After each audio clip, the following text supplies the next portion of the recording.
Olá, concurseiro! Estamos aqui no Gene Concursos trazendo para você mais uma parte da nossa aula sobre as bases psicológicas da aprendizagem. Lembrando você que esse conteúdo é um conteúdo extremamente essencial para a sua prova, né? Em torno de 90% das provas de concurso público para professor pedagogo, da linha da educação, magistério, enfim, né, trazem questões relacionadas às teorias da aprendizagem, às bases psicológicas da aprendizagem. Como nós lembramos na aula anterior, não se trata em trazer aqui especificamente o entendimento da mente humana, né, mas sim formas como se dá a aprendizagem, a forma como ela acontece. E existem várias teorias para explicar a aprendizagem do sujeito, né? E nós vamos trazer as principais, as que mais caem nas provas de concursos públicos, para que você fique fera na hora da sua prova e acerte o maior número de questões possíveis, ok? Estamos aqui na nossa parte 2 da nossa aula. Hoje nós vamos nos aprofundar um pouquinho e falar um pouquinho sobre o behaviorismo, né? O behaviorismo, ele tem as suas origens lá no início do século XX, com a obra do psicólogo experimental russo, o Ivan Pavlov, que você já deve ter ouvido falar, e do psicólogo norte-americano, né, John Watson. Você vai me falar assim, professora, mas eu sempre ouvi falar que o behaviorismo tem a ver com Skinner. Mas não foi Skinner que trouxe essa teoria da aprendizagem, né, para o Brasil. Quem trouxe foi John Watson, pautado no quê? No trabalho de Pavlov. Pavlov fez vários experimentos, vários trabalhos, e o John Watson escreveu sobre isso e trouxe essas teorias aqui para o Brasil para que a gente pudesse se apropriar, né, da teoria do behaviorismo da aprendizagem.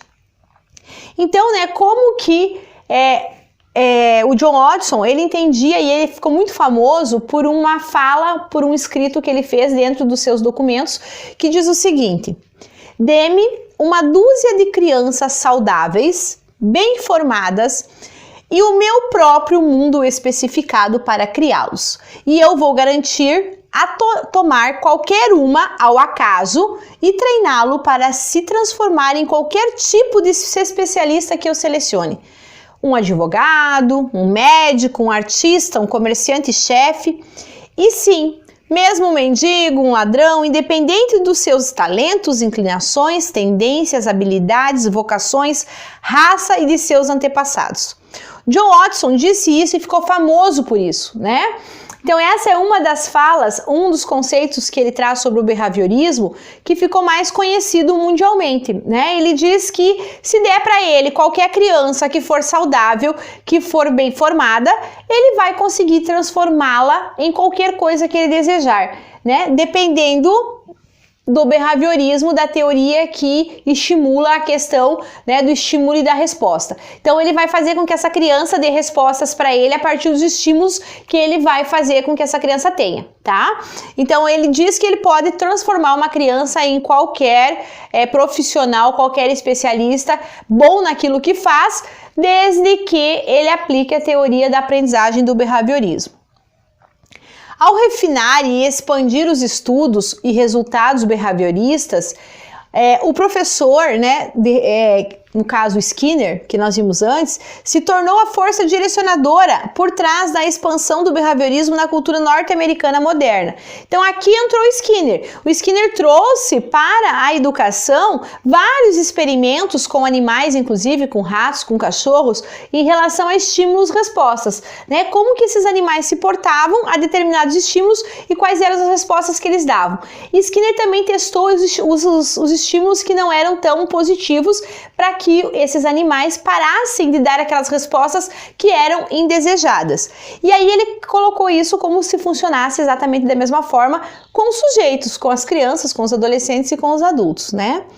Então, dentro dessa teoria do behaviorismo, a aprendizagem, ela vai consistir em gravar respostas corretas e também eliminar as que são incorretas. Por meio do quê? Por meio de reforços. Então, assim, se eu dou um reforço positivo, se alguém faz algo que me agrada muito, né? Alguém me traz um café bem quentinho. E aí eu fico muito feliz com aquele café muito quentinho e falo assim: nossa, como você é uma pessoa gentil, que café gostoso. Isso vai ser um reforço positivo para que essa pessoa repita esse comportamento.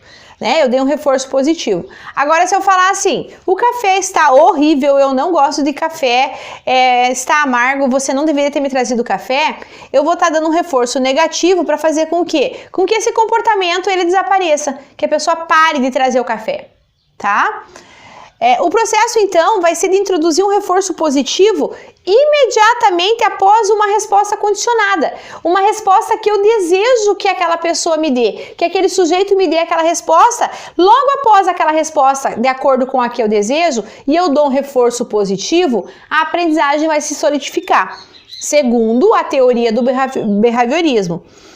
Então, ela vai gerar um aumento da frequência daquela resposta. Ela vai ser condicionada a dar aquela resposta, né? Então, se eu elogio, falando do exemplo do café de novo, se eu elogio o café, eu estou condicionando aquela pessoa a me trazer um café novamente, né? Porque eu dei um reforço positivo, eu fiquei feliz, eu agradeci, eu disse que estava muito gostoso. Então, o behaviorismo, ele é um comportamento bem complexo, né? Porque ele, para os associacionistas ou para os ambientalistas, ele é um comportamento que é uma combinação de uma série de condutas, não são condutas simples, né? Então, assim, ele vai depender de certos condicionamentos, de respostas que eu desejo que o sujeito me dê, e consequentemente de reforços que eu tenha que dar, né? Ou positivos ou negativos. Os positivos vão reforçar aquilo que eu quero que o sujeito me dê de resposta correta, e os negativos vão tentar eliminar aquilo que o sujeito me deu como uma resposta indesejável ou incorreta. Então, aqui o papel do professor, né, dentro do behaviorismo, é cada vez menos importante e cada vez mais técnico, né? Por quê? Porque ele só precisa aplicar a técnica do condicionamento. Então, ele condiciona o sujeito a dar uma resposta adequada por meio de reforços. Então, o professor aqui não tem um papel de mediador da construção do conhecimento, né? Ele precisa fazer o quê? Usar técnicas para controlar as condições do ambiente, que vão gerar esses estímulos para os alunos, para poder assim condicionar as suas respostas. Então, ele precisa ser um técnico em condicionar a resposta do aluno, né? Então, ele não vai fazer um trabalho de construir, de refletir, de mediar o pensamento do aluno. Não, ele vai fazer um papel técnico de ofertar para o aluno, dentro do ambiente que ele está, elementos que vão condicionar ele a dar uma resposta. E logo que ele dê essa resposta que é adequada ou é a desejada pelo professor, o professor dá um estímulo positivo, dá um reforço positivo para ele. Se ele der uma resposta que não for aquela desejada, uma resposta incorreta, logo após essa resposta, o professor dá um estímulo ou um reforço negativo para que ela seja cada vez menos frequente e que definitivamente seja eliminada, né, da aprendizagem desse aluno. Então, dentro das aulas, né? Como são as aulas dentro do behaviorismo? É uma sucessão de estímulos. É um estímulo atrás do outro para que o aluno repita e dê aquela resposta para o professor, a resposta que o professor deseja que ele dê. E essas sucessões de estímulos vai fazer o quê? Vai visar transformar aquilo que o aluno achava que era correto e não era, naquele pensamento correto do professor. Para quê? Para ele dar respostas incondicionadas, tá? E a partir disso, então, essas respostas serão condicionadas a partir daquilo que o professor deu de estímulo. Então, essas sucessões de estímulos faz com que o aluno transforme as suas respostas que eram incondicionadas, que ainda não tinham sido condicionadas, em respostas condicionadas pelo professor. Percebam que aqui o professor e as aulas, elas não têm um papel de estimular o aluno a refletir. Não, de condicioná-lo a dar aquela resposta que eu desejo. No momento em que o aluno inicia a sua resposta para determinada questão, isso não é condicionado.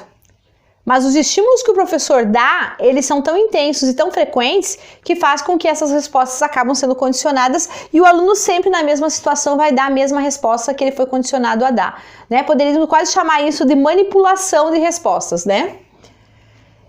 Então, dentro do behaviorismo, como funciona a metodologia de ensino, né? Ela é totalmente programada. Os behavioristas, eles trazem a teoria da aprendizagem como fundamentalmente uma teoria, uma metodologia de ensino que ela é programada para que o aluno, para que o sujeito dê a resposta desejada pelo professor. o professor ele vai ser substituído por outros mecanismos, né? O professor não vai mais ser necessário, o professor não tem uma necessidade imediata de estar presente no processo de aprendizagem do aluno, né? No processo de interação, de mediação. O professor ele vai usar outros recursos para condicionar, como nos experimentos que a gente já deve ter ouvido falar, você já ouviu falar, né, do Pavlov, do Skinner com os ratinhos, do cachorro, né, que quando ele dava um pedaço de carne ou botava próximo, o cachorro salivava. Esse estímulo que ele dava da carne e o cachorro salivava no experimento de Skinner é mais ou menos isso. O professor substitui, né, o seu papel por um objeto, né, passou o papel de mediador por um objeto, por um equipamento, por um software, por qualquer outro elemento que não seja ele próprio, né? Para o behaviorismo, errar é proibido. Então, aqui na teoria, se na tua prova perguntar sobre uma característica no behaviorismo, é proibido errar? Sim, é proibido errar. Por quê? Porque os estímulos eles têm que ser dados e o aluno tem que ser condicionado a dar a resposta certa até ele acertar, até ser aquela resposta desejada pelo professor. Ele não pode ter uma outra resposta a não ser aquela que o professor deseja que ele tenha. Então, errar é proibido. Enquanto ele não parar de errar, os reforços negativos vão sendo dados até que ele elimine essa resposta, né, errada para o professor. Dentro do behaviorismo, a avaliação, ela não é algo que se constrói, que se trabalhe com o erro, que se aprofunde, né? Para que o aluno possa perceber o seu erro e aprimorar ou reconstruí-lo. Não existe a possibilidade do erro, né? Existe em função da resposta certa condicionada a um estímulo correspondente. Então, sempre dentro da avaliação no behaviorismo, nessa teoria da aprendizagem, o aluno vai ter que dar uma resposta correta e adequada de acordo com aquela desejada pelo professor, mediante a estímulos que correspondem àquela resposta certa. Então, ele vai dar estímulos para que o aluno dê aquela resposta que ele deseja. O behaviorismo vai falar ainda do livre-arbítrio, né? De acordo com esse pensamento dos behavioristas, a crença do livre-arbítrio, ela é uma ilusão.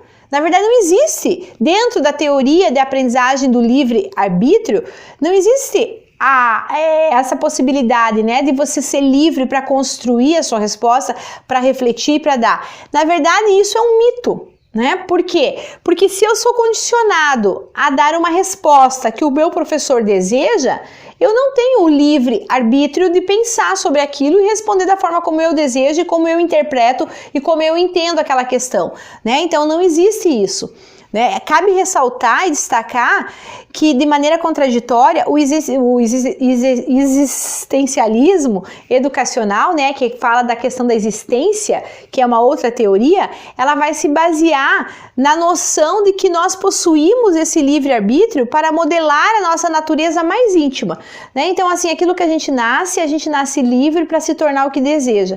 Isso no existencialismo, tá? Porque aqui no behaviorismo não existe essa possibilidade, né? No behaviorismo, você vai se tornar aquilo que o seu professor deseja que você se torne. Então, a teoria da aprendizagem do behaviorismo vai dizer isso é um mito. Você não tem liberdade para pensar e para construir. Você tem liberdade, sim, para dar aquela resposta desejada, por meio de reforços positivos. Além disso, né, o behaviorismo vai falar o quê? Que os seres humanos são modelados inteiramente pelo ambiente exterior.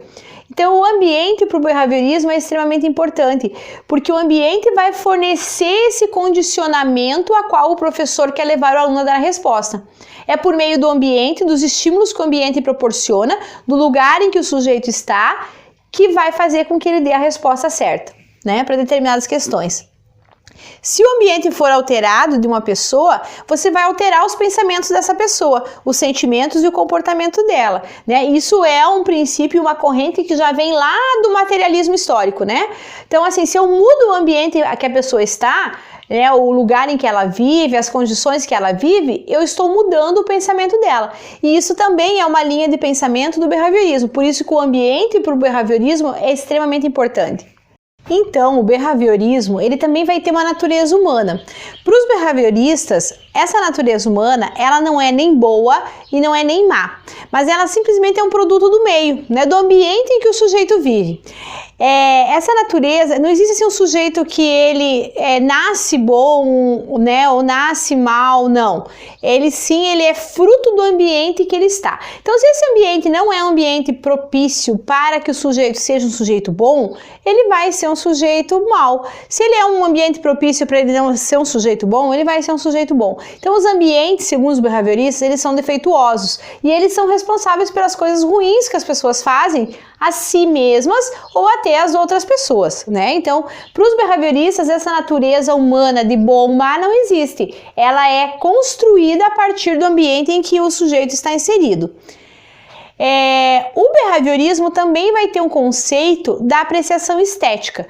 Para os behavioristas, essa apreciação estética do belo e do feio vai depender muito do ambiente em que o sujeito está inserido, né? Então, assim, o que é belo para mim pode não ser belo para ti, dependendo do lugar em que você vive, da sua cultura, do ambiente que você está inserido, dos acessos aos estímulos que você tem. Então, os behavioristas vão dizer que essa apreciação estética vai depender muito do meio em que você está. Aqui eu trouxe algumas questões para você perceber como que isso vai cair na prova do teu concurso, né? Então, olha essa questão da CESP de 2016. Acerca das teorias psicológicas que fundamentam a aprendizagem humana, julgue o item a seguir. O sucesso da aprendizagem por meio do condicionamento operante, olha aqui, condicionamento operante, segundo Skinner, pode ser garantido com o condicionamento de comportamentos.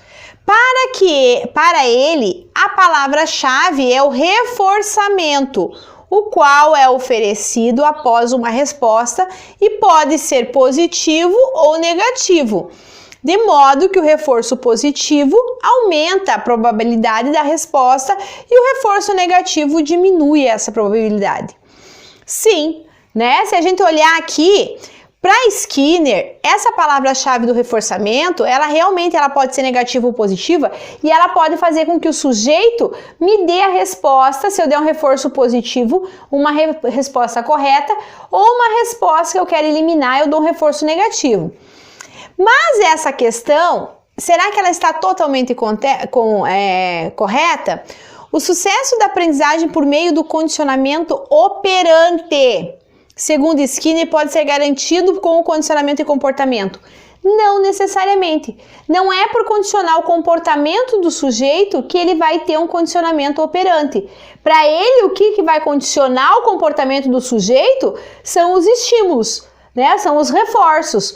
Então, essa questão aqui, ela está errada, né? Por causa dessa partezinha aqui, ela pode confundir você. Então, é importante, quando você olhar para as questões do teu concurso, que você olhe parte por parte. Ah, mas isso aqui é correto. Mas será que tudo que está ali é correto? Né? Então, olhar uma partezinha da questão, olhar para os conceitos que a questão está trazendo, vai fazer a diferença na hora de você escolher a opção correta ou não, tá? Outra questão da CESP 2013, que vai falar das bases psicológicas da aprendizagem, que diz assim: segundo a abordagem behaviorista da aprendizagem, o desenvolvimento de comportamentos, ele geralmente se realiza mediante a técnica de modelagem, por aproximações sucessivas, que consiste no reforço seletivo das respostas semelhantes à resposta final esperada. Essa daqui tá muito fácil, né? Você que assistiu a nossa aula vai perceber que ela está totalmente correta. Lembram que nós falamos do comportamento generalizante? Se eu vivo uma situação e eu tenho uma resposta para aquela situação, em outro momento que eu vou viver a mesma situação, uma situação semelhante, a minha resposta também será semelhante àquela que eu vivenciei antes. Porque as pessoas, os sujeitos, eles agem por comportamentos generativos, né? Então, assim, se eu tenho um comportamento que foi adequado para determinada situação, eu posso generalizá-lo e usá-lo para uma situação semelhante ou, né, muito igual àquela que eu vivenciei antes. Outra questão diz respeito a respeito da produção do conhecimento educacional e das teorias do ensino e da aprendizagem, que fala sobre o behaviorismo ainda. De acordo com o behaviorismo, as estruturas cognitivas alteram-se mediante o processo de adaptação, que compreende a assimilação e interpretação de eventos conforme as estruturas cognitivas existentes e a acomodação, a mudança da estrutura cognitiva para a compreensão do meio. Gente, essa aqui tá muito na cara, né? Tem um monte de coisa errada aqui, né? O behaviorismo, pensem que é condicionamento, que é manipulação, que é repetição. Então, não vai trazer a assimilação, a interpretação dos eventos, não vai fazer a acomodação, não vai mudar a estrutura cognitiva para a compreensão do meio. Então, essa daqui está errada, né? Porque o behaviorismo não faz isso. Ele trabalha com condicionamento, estímulo, resposta, tá? Então essa aqui é uma questão que você não pode perder na tua prova, porque ela é muito fácil.